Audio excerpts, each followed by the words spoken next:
How's it going? I'm going to show you guys how to make a little synth that kind of sounds like the WII menu. You can take a listen here. It's actually really simple.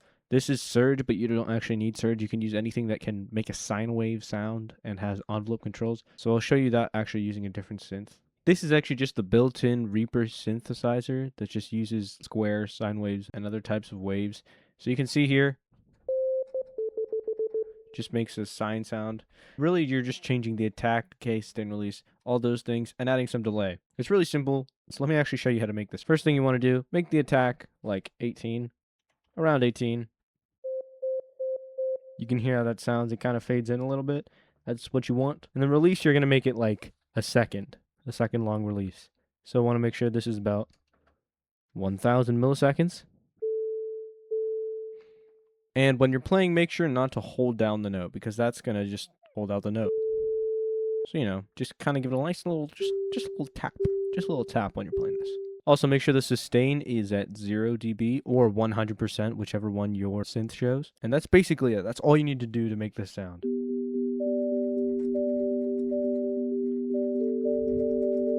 But you can hear that kind of sounds a little bit empty, so that's where you're going to want to add in a delay. And I'm just going to use the built-in one that comes with Reaper because it's already useful enough for my needs. So I'm just going to add 2 of these delay parameters here. And one of them is going to be like on the left. I'm just going to do like 50% on the left, negative 0.5, whichever one it shows for you. And on number 2, I'm going to make it 50% to the right, or 0.5. I'm going to set my project BPM to 116 to 120. And I'm going to set my delay time to about 2/8 notes. And the first one is going to be 1/8 note. So you can hear when I press it, the sound comes right in the middle, then it goes to the left, then it goes to the right, which is the kind of sound bouncy thing you want. And also make sure the stereo width is down. You might actually want to turn it down like 1 decibel. No more than that. That's going to ruin it. So now when you play your little sound here, kind of bounces across. Now, unfortunately, the synth that I'm using doesn't have pressure control, so when I press it really lightly, it's not going to be quieter. That's why I used surge in this one, because it does allow you to use pressure. So I can just...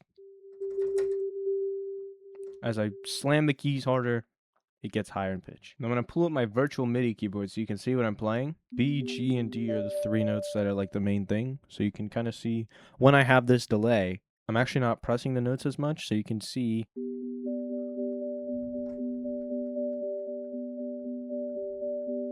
It's more of like an alternating thing. Occasionally I'll throw in some like... And you can hear that kind of sounds more like the original. Kind of like you're stuttering when you're playing it. Let me actually turn off the delay just for this.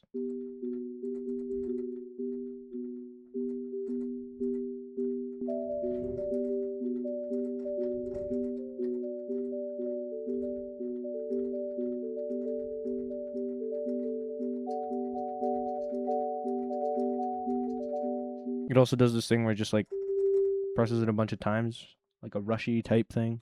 So you just kind of want to throw in whatever little flavors and spices you want on top of this bad boy. And I also have some reverb going into this. It's just some Use FX reverb.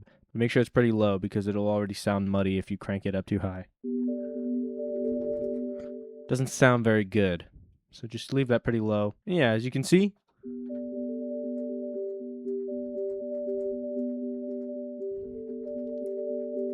sounds pretty similar.